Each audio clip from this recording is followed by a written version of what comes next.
வசனமா வசனம்னா எனக்கு ரொம்ப பிடிக்கும். ஏதாவது ஒரு அழகான வசனம் சொல்ல பாக்கலாம், கேட்கலாம். சொல்லிட்டா சொல்றா. ராமாபுரே காடு. என்னதா? ராமாபுரே காடு. ராமாபுர காடு. ஏய், டெல்லி உச்சிட்ட டெல்லி.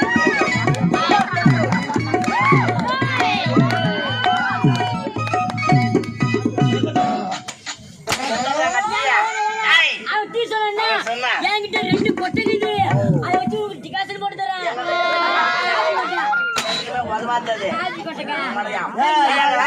மச்சான் அடிக்காத.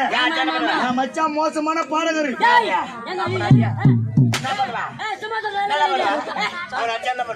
வேணா ஆம்பளை வேற 2 அடிச்சு பாரு. மூணு அடிச்சு பாரு. என் மச்சான் சாதாரண ஆளு கிடையாது. என் மச்சான் பாடகருங்க. அப்படின்னா பாடுவா. நான் பெரிய நான் சிங் பாடகர். நான் சிங் பாடகர்.